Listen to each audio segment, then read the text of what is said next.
Well, good morning and welcome to the mobile ministry of Grace Chapel. We are a community of faith dedicated to serving as Christ ambassadors to our world. This 10-minute message out here at Lake Texoma that I'm about to share with you, while brief, I believe will be beneficial and bring you, the listener, both hope and encouragement. For those of us who have lived in Texas for a long period of time, we know good and well that August is going to typically be hot and dry. There's not much relief to be found from the Texas heat, especially in mid-August. You get up early and it's hot. You go to bed late and it's hot. It's simply hot all day long, and all day long it's hot.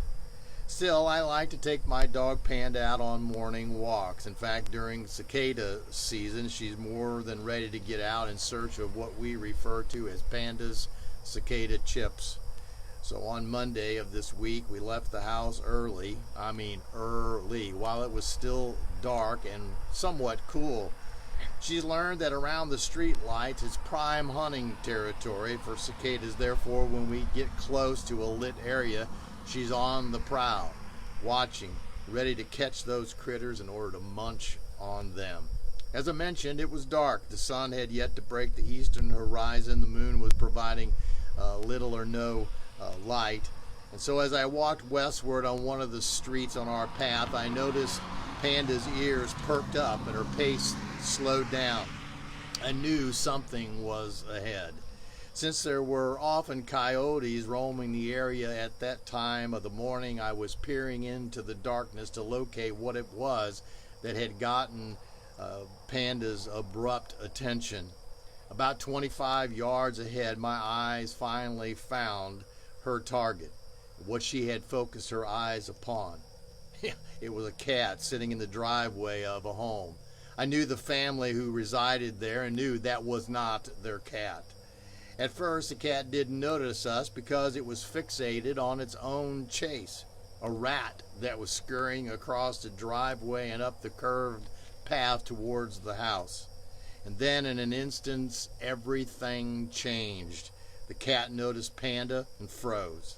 The rat discovered the cat was no longer the chaser but had become the chasee and had stopped running to observe what was about to transpire. Panda was tugging me toward the cat, and yes, my mind did contemplate letting the dog loose just to see how it would all unfold. However, common sense prevailed. As I mentioned, it was early in the morning, and I didn't think sleeping neighbors would appreciate a loud commotion occurring out in the streets.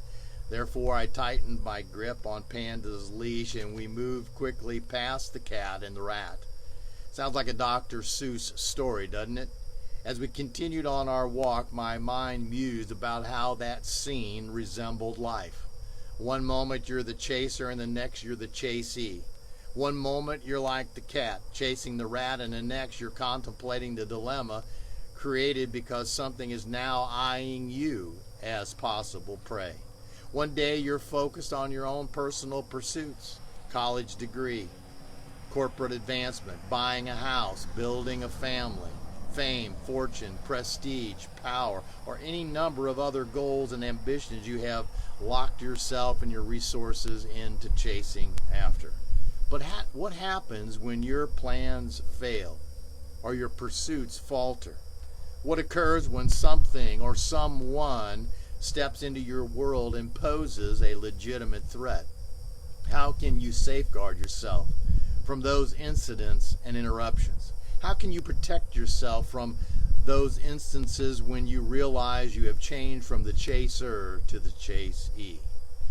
Well, in the Psalms of the Old Testament, a psalmist writes, "They chased me until I was almost defeated, but the Lord helped me.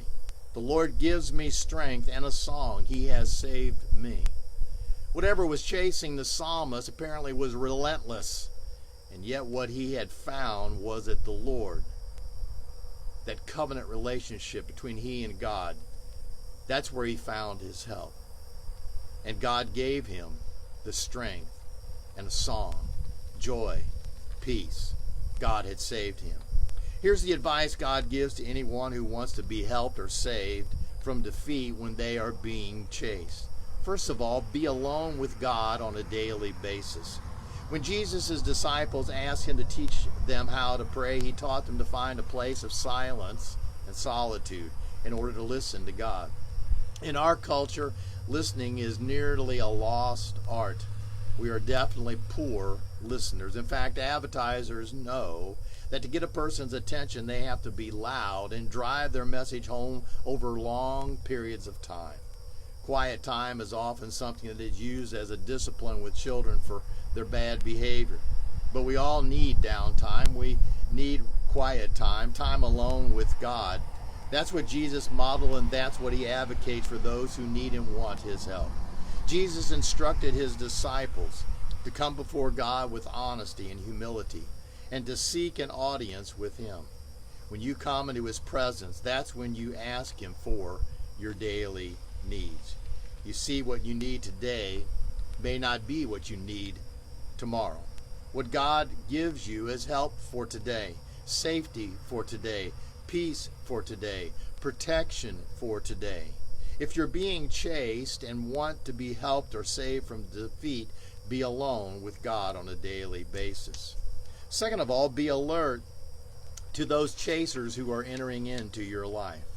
Peter fully understood what it was like to quickly transition from a person on top of things to a person overwhelmed by things.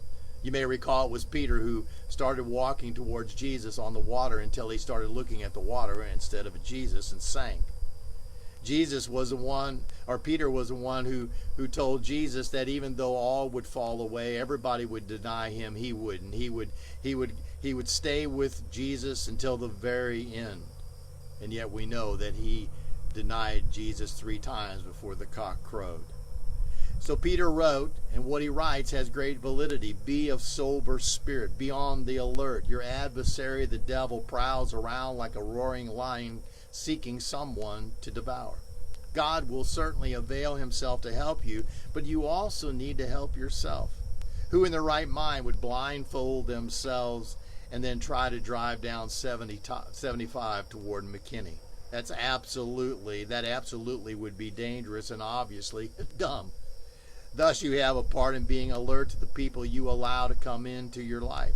The cat wasn't so engrossed or enthralled in his chase of the rat that he didn't become aware that Panda was coming into his space.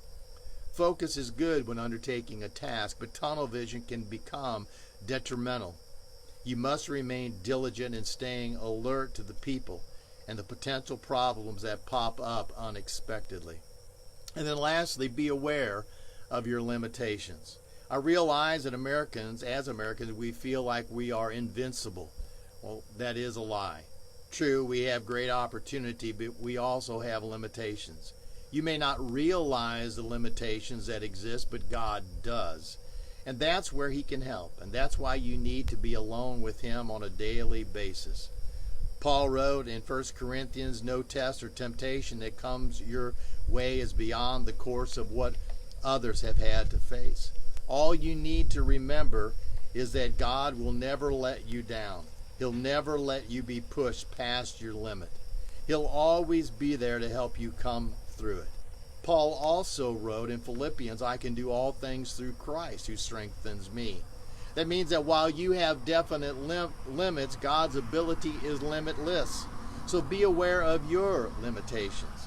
If you have too many irons in the fire will go out. The candle won't burn as long if you're burning it from both ends. Learn to set boundaries. Learn to say no. A good deal today will still be a good deal tomorrow. Don't sacrifice your treasures of today for the thought of success tomorrow. Use sound judgment and common sense in making your decisions, knowing your limitations, and trusting that God will provide all you truly need if you trust and obey him. So what happens when your plans fail and your pursuits falter? What occurs when something or someone steps into your world and poses a legitimate threat to your welfare and well-being? How can you safeguard yourself from those individuals, incidents, and interruptions? Well, God is the answer. By His grace and through your obedience, you can be saved. With God, you won't be paralyzed by opposition. You'll be energized by opportunity. Well, we thank you for connecting with us for this broadcast here at Lake Texoma of our mobile ministry. We'll be doing another broadcast here at 10:20. But if you want to learn more about how God can help, feel free just to hang around. We'll be here and be glad to chat with you. And we'll be praying, of course, that you'll have a safe and awesome weekend. Thanks for, again, being a part of our mobile ministry here at Grace Chapel. Look forward to being with you again next Sunday morning at 10 o'clock.